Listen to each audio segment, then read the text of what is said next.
We conclude this day with the Hall of Fame of clay vessels with a character who also has his important place in biblical history, and I am referring to Elijah. We will see Elijah at his highest point, but also at his lowest point. And what will stand out from this clay vessel is that at all times we depend solely on our great covenant God. Elijah was a prophet who lived at the time of the monarchy in Israel, in fact, at the time when the kingdom was already divided into the southern kingdom with its capital in Jerusalem and the northern kingdom with its capital in Samaria. Elijah primarily prophesied in the northern kingdom and was considered an enemy of the famously wicked King Ahab. In the first book of Kings we have its first appearance in chapter 17:1, where it says, "Now Elijah, of Thisbe of Gilead, went to say to Ahab, As surely as the Lord, the God of Israel, lives, whoever I serve, I swear to you that there will be no dew or rain in the years to come, until I command it." Elijah was sent as a prophet to King Ahab to tell him that as part of God's judgment there would be a great drought that would last several years. That entire region would be left without the vital liquid for a long time, and this would be a big problem for the town. But beyond the economic and social problem that the drought would cause, there is a deeply theological background to all this.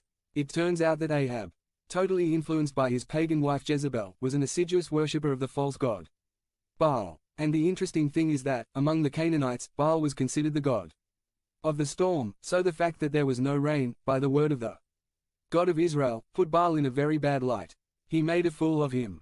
Thus begins Elijah's prophetic ministry, confronting King Ahab, apostate king of Israel, and his pseudo-god, Baal. It was no wonder that Elias was among the 10 most wanted in Israel.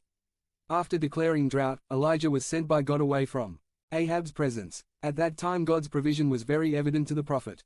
At that time he is supported by two figures that one could not imagine. Firstly, he is fed by the crows. These birds brought him his portion of meat and bread both in the morning and in the afternoon.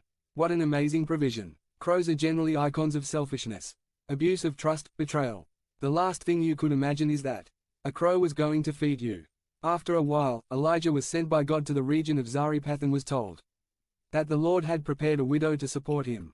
Imagine, to say widow in biblical times was to speak of the most unprotected people in all of society, and here it was a widow that God used to feed the prophet. In the weakest, in the most fragile, God shows his great power and thus shows us that we always depend on him.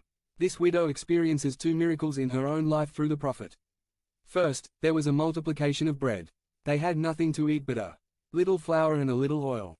And God multiplied these two elements in such a way that while the drought lasted, there was never any oil in the jar nor 538 flour in the jar. But there was also another miracle. The widow's son died.